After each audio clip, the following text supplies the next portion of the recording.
제자들을 찾아 거기서 이레를 머물더니 그 제자들이 성령의 감동으로 바울더러 예루살렘에 들어가지 말라 하더라. 이 여러 날을 지낸 후 우리가 떠나갈새 그들이 다 그 처자와 함께 성문 밖까지 전송하거늘 우리가 바닷가에서 무릎을 꿇어 기도하고 서로 작별한 후 우리는 배에 오르고 그들은 집으로 돌아가니라. 종종 생각합니다. 우리가 삶을 살아낼 때 왜 그 문제를 이기기가 어려울까? 또는 왜 우리가 감정을 넘어서기가 어려울까? 또는 우리 마음 가운데 왜 이게 잘 안 될까? 네. 대부분 우리의 문제는 우리의 감정에서 시작하는 경우가 참 많잖아요. 왜 그럴까? 오늘 이 찬송이 우리가 해답을 줍니다. 구주와 함께 나 죽었으니 구주와 함께 나 살았도다. 그죠? 주님과 함께 죽고 나면 모든 것이 좀 쉬워지는데 그게 잘 안 되는 거예요. 네. 내 감정, 또 내 자존감, 나를 몰라주는 거, 이런 것들 대부분 다 보면 내가 너무 살아있어서 그런 겁니다. 여러분 찬송을 부를 때 저는 오늘도 이 찬송을 보면서 이 찬송을 누가 뽑으셨는지 새벽마다 우리 찬양을 다 새로 뽑으시는데 너무 은혜가 되는 거예요. 구주와 함께 나 죽었으니. 여러분 왜 우리 가정에 이 감정적인 문제가 해결이 되지 않을까? 이유는 단순하고 명료합니다. 구주와 함께 안 죽어서. 엄마가 자녀에게 주장할 때가 있고 자녀는 자녀의 마음을 주장할 때가 있어서 이 서로의 마음이 하나가 되지 못하니까 그런 겁니다. 여러분 오늘 왜 내 아이는 이럴까?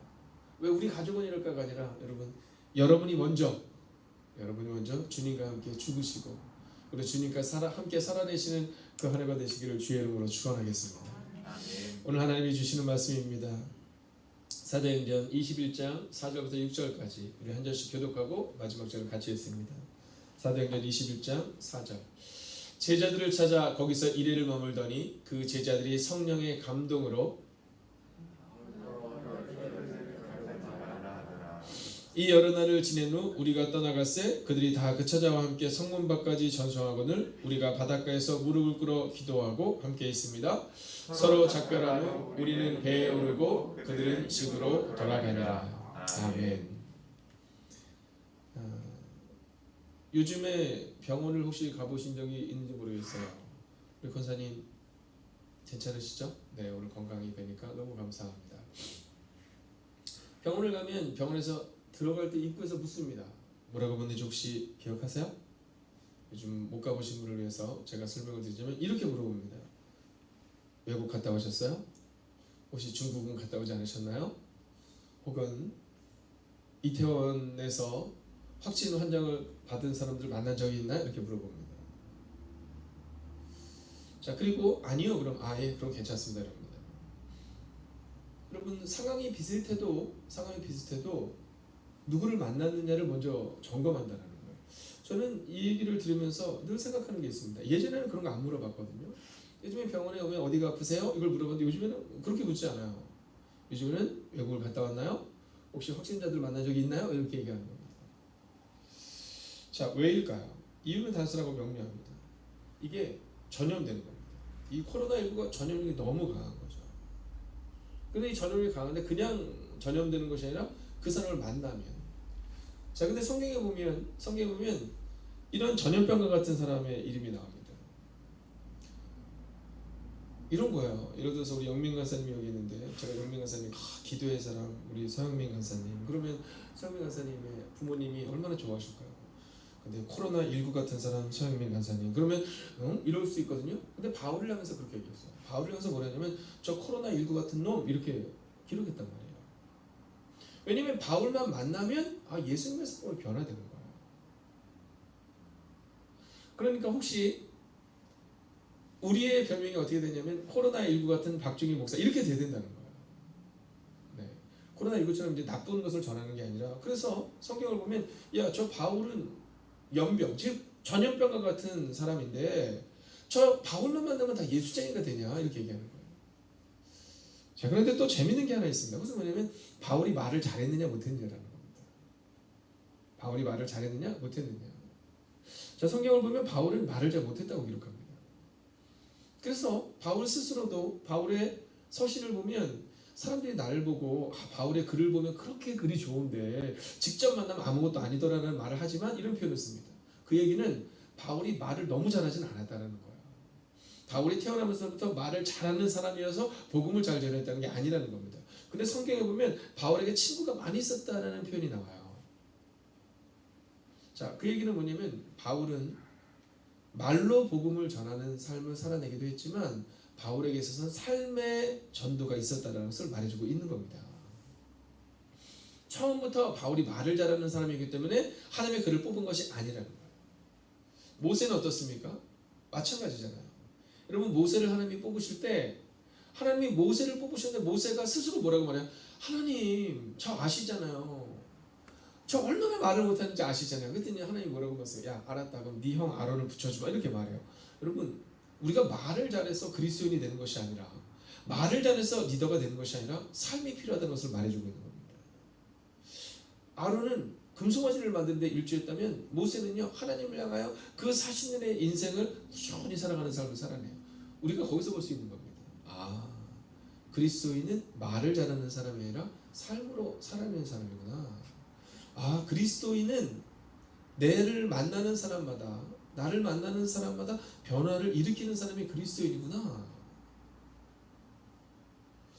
자, 오늘 성경은 바로 그러한 바울이 세웠던 공동체와 바울이 세웠던 공동체에 속한 가정을 말해줍니다.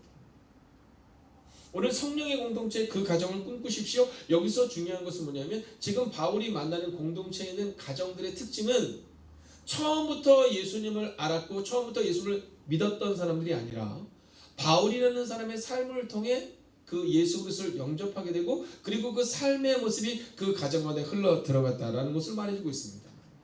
그러면 그 가정은 어떠한 모습이었느냐? 여러분, 이미 바울의 모습에서 우리는 그 가정이 어떠한 모습인지를 알 수 있지만 오늘 성경은 그 모습을 아주 구체적으로 우리 가운데 보여줍니다.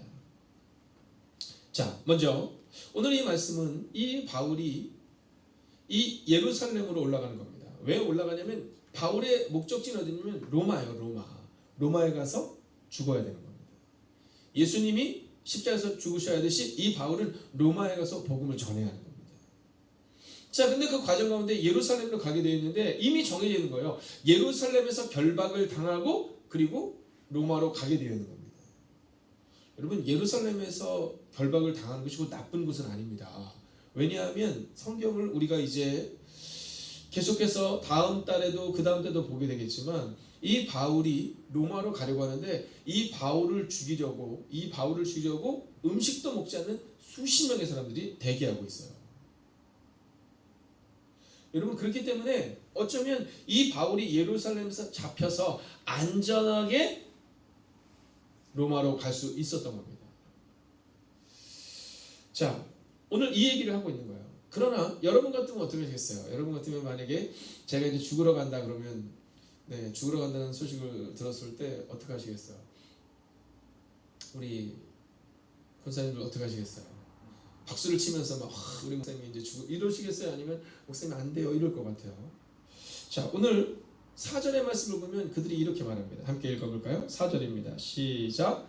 제자들을 찾아 거기서 이레를 머물더니 그 제자들이 성령의 감동으로 바울더러 예루살렘에 들어가지 말라 하더라. 이렇게 기록하고 있어요.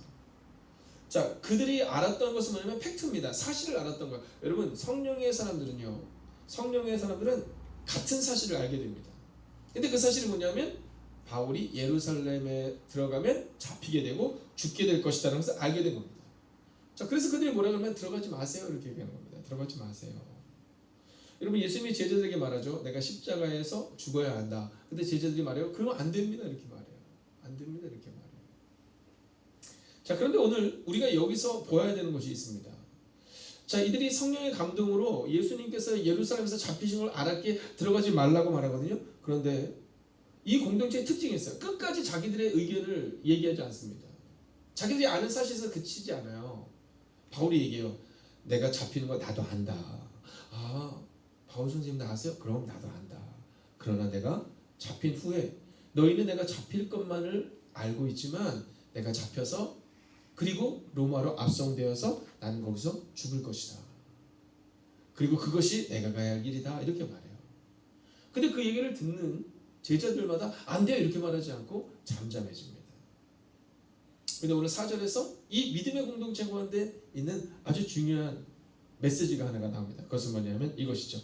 제자들을 찾아 거기서 이레를 머물더니 그 제자들이 성령의 감동으로 라는 표현입니다. 성령의 감동으로.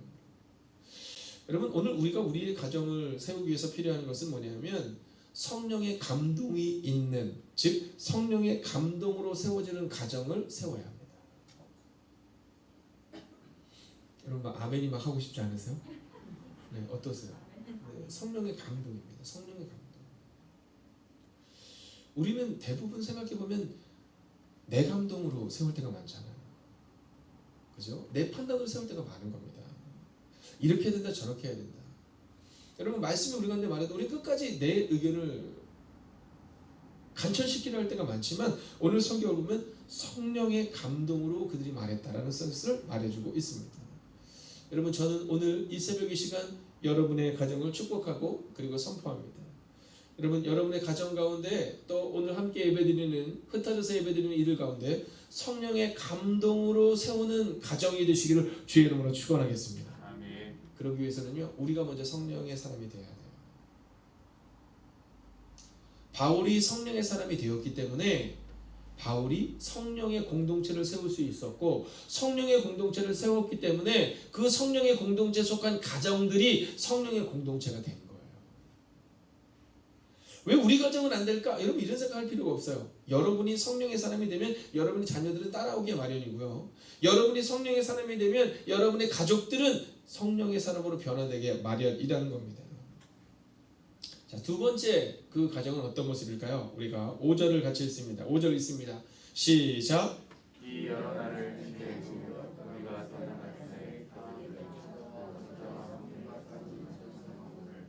우리가 바닷가에서 무릎을 꿇어 기도하고. 아멘. 여러분, 오늘 두 번째로 세워지는 가정의 특징은 기도로 세워지는 가정이 되어야 한다는 겁니다. 여러분, 성경을 보면 참 놀랍지 않습니까? 어쩌면 그렇게 바울의 모습과 바울의 공동체의 모습과 오늘 이 가정들의 모습이 같은지 오늘 성경은 보여줍니다. 여러분, 부모의 뒷모습이 이래야 되는 거예요. 사진에 찍혀야 되는 거예요. 주일날 함께 나누는 것처럼 사진에 딱 찍혀야 되는 겁니다. 부모의 뒷모습이 가장 뭐를 많이 하나. 여러분, 우리 자녀들이 우리를 통해 무엇을 가장 많이 보아야 되나요? 여러분, 그러면 우리의 다음 세대도 사진에 딱 찍힙니다. 기도하는 자녀들로 사진에 딱 찍히는 거예요. 성경을 보면 예수님의 사역을 나오는데 예수님의 사역이 얼마나 피곤하셨을지를 알게 됩니다. 예수님의 사역이 새벽부터 시작해서 아침 내내, 오후 내내, 그리고 저녁에 또 갔는데 이 시몬의 장모가 또 많은 사람들이 이 병 가운데 있는 걸 보게 되고 밤 늦게까지 사람들을 고쳐요. 자, 근데 그 다음날 새벽입니다. 제자들이 이러는데 예수님이 안 계신 거예요. 예수님이 안 계신 거예요. 야, 얘들아, 예수님 어디 가셨을까? 예수님 쓰러지신 거 아니야? 예수님 아프신 거 아니야? 왜 나오시질 않지? 예수님 방을 두드렸겠죠. 걱정에 대해 두드렸겠죠. 인기척도 없으니까. 예수님이 안 계세요. 제자들이 놀라서 막 찾아다녔을 겁니다. 근데 예수님이 어디 계세요? 네, 한적한 곳에 갔는데 거기서 기도하시는 모습을 본 거예요. 여러분, 우리는 우리의 자녀에게 어떤 모습을 보여주고 있느냐는 겁니다. 여러분, 예수님이 겟세마네 동산에 올라가셔서 제자들에게 이렇게 말씀하세요. 얘들아, 나를 위해 기도해다오. 나를 위해 기도해다오. 내 마음이 죽을 것 같다. 이렇게 얘기하세요. 내 마음이 너무 힘들다. 이렇게 얘기하세요. 여러분, 여러분의 자녀들에게 그런 적 있으세요? 가정에 어려움이 있을 때, 얘들아, 오늘 저녁은 우리가 함께 기도하러 가자. 오늘 수요 예배, 오늘 금요 예배, 오늘 기도하러 가자. 그리고 엄마를 위해 기도해다. 우리 가정을 위해서 기도해다. 이런 적 있으세요? 여러분, 내가 기도해달라고 했을 때, 우리가 기도하러 가자고 했을 때 우리 자녀들이 막 기도를 막 열심히 할 것 같아요? 여러분, 성경을 보세요. 예수님이 내가 오늘 너무 힘들어서 죽을 것 같다. 나를 위해 기도해다오. 근데 뭐 하고 있어요? 네. 여러분, 예수님이 말씀하셨는데, 예수님이 죽을 것 같다고 말씀하셨는데, 근데 그들이 졸고 있고 자고 있어요. 근데 예수님은 왜 그들을 데리고 가셨을까? 네, 우리 같으면 막 더 화가 나지 않아요? 네, 저는 종종 특별 새벽 기도를 할 때마다 부모님들 꼭 부탁하는 게 있어요. 네, 자녀들한테 짜증내면서 깨우지 마시라. 네, 자녀들이 짜증내는 건 당연한데 그 자녀를 깨워서 데리고 와야 되는 여러분들은 짜증을 내면 안 된다. 제가 늘 이런 얘기예요. 막 우리 가족들이 막 짜증내거든요. 아, 나 피곤해. 어저께 나 직장에서 늦게 오면 몰라. 막 이러면. 네, 막 그러잖아요.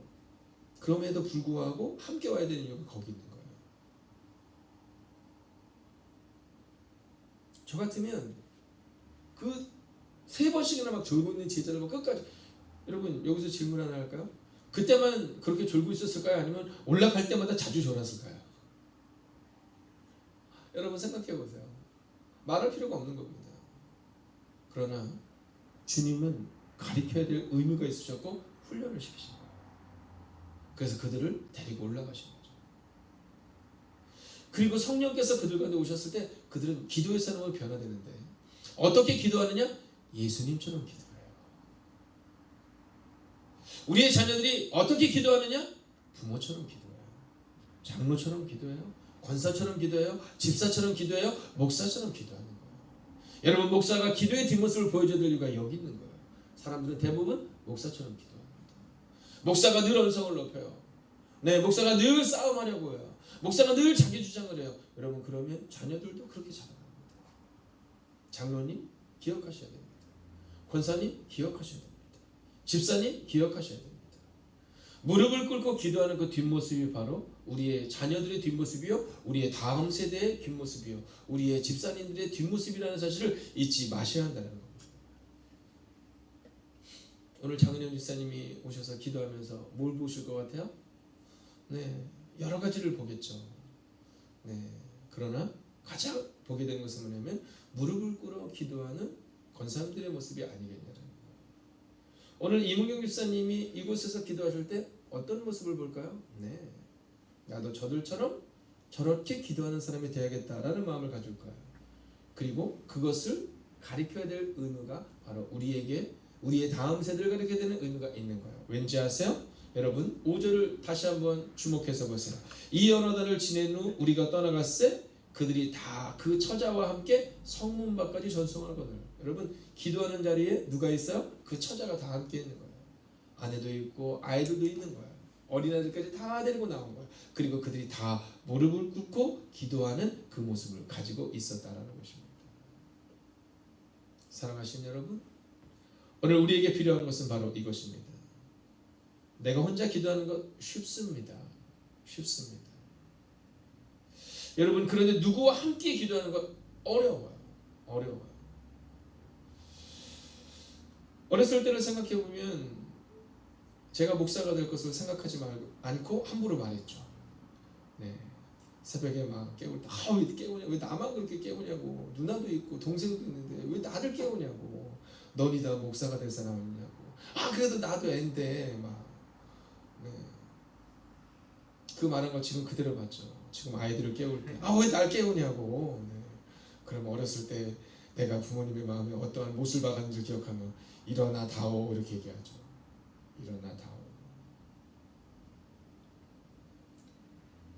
저는 여러분의 가정이, 여러분 큰 소리 나는 가정, 여러분의 가정이 상처투성이인 가정이 되지 않기를 원해요.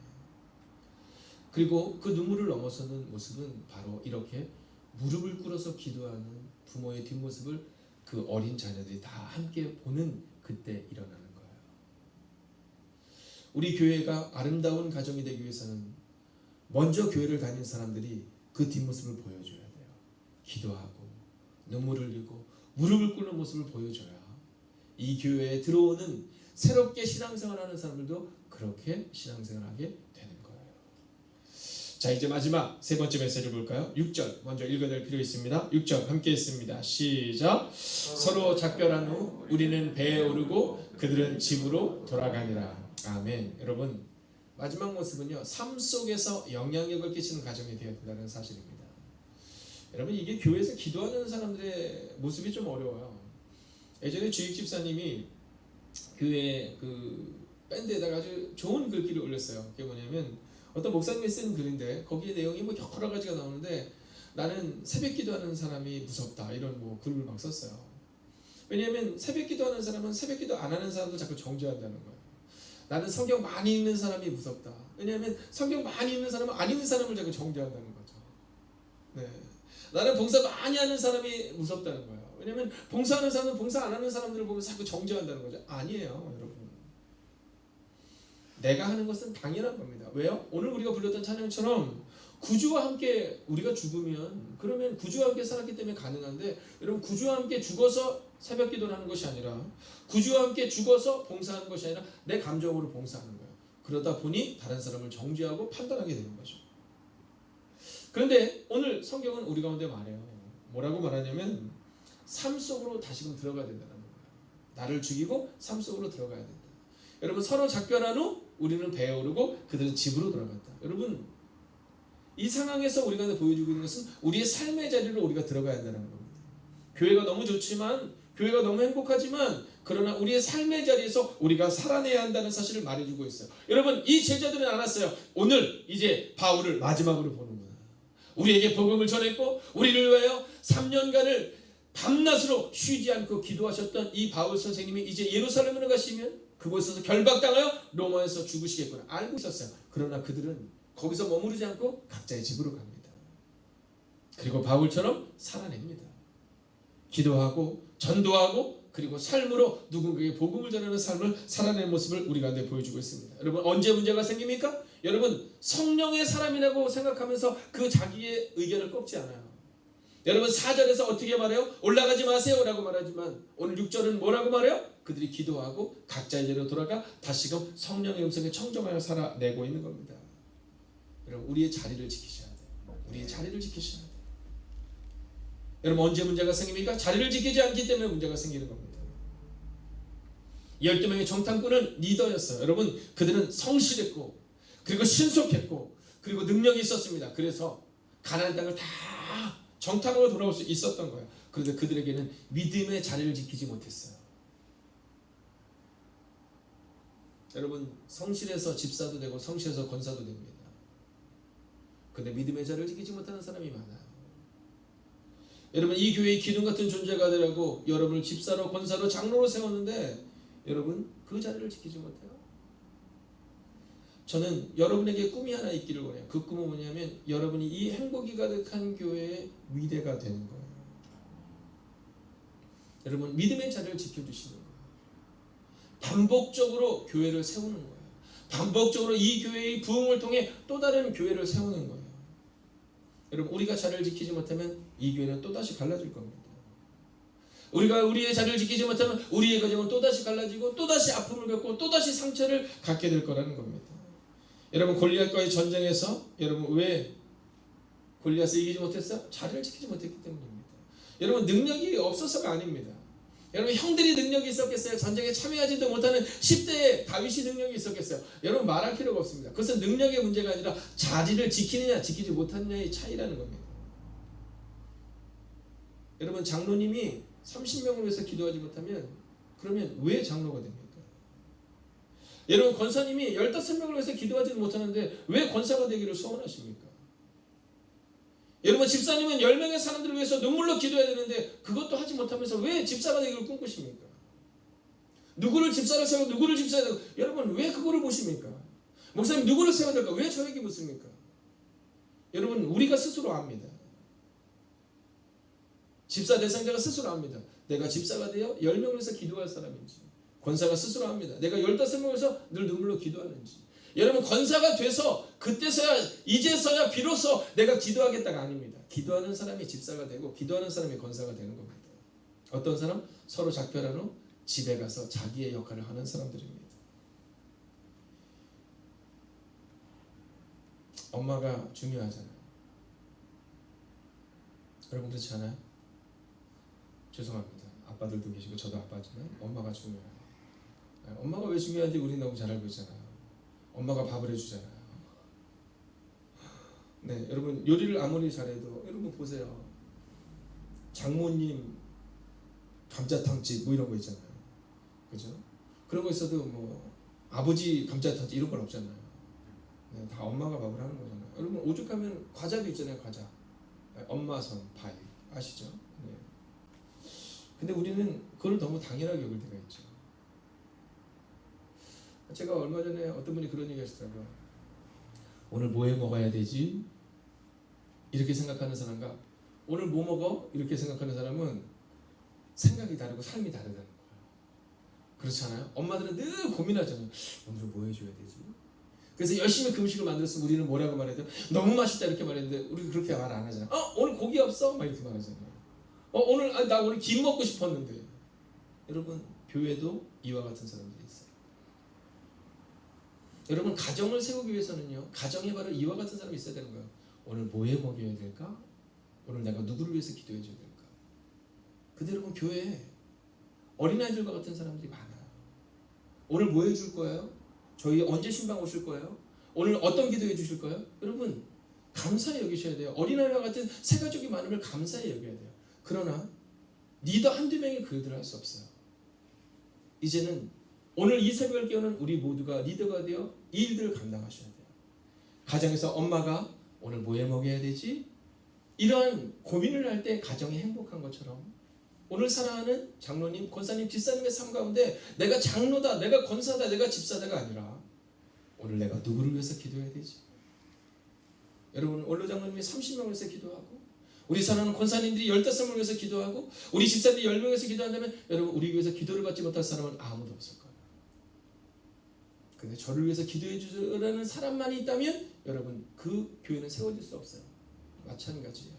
힘드셔도 여러분이 엄마가 되셔야 돼요. 그래서 먼저 여러분의 가정을 위해서 기도하는 길을 멈추지 마셔야 돼요.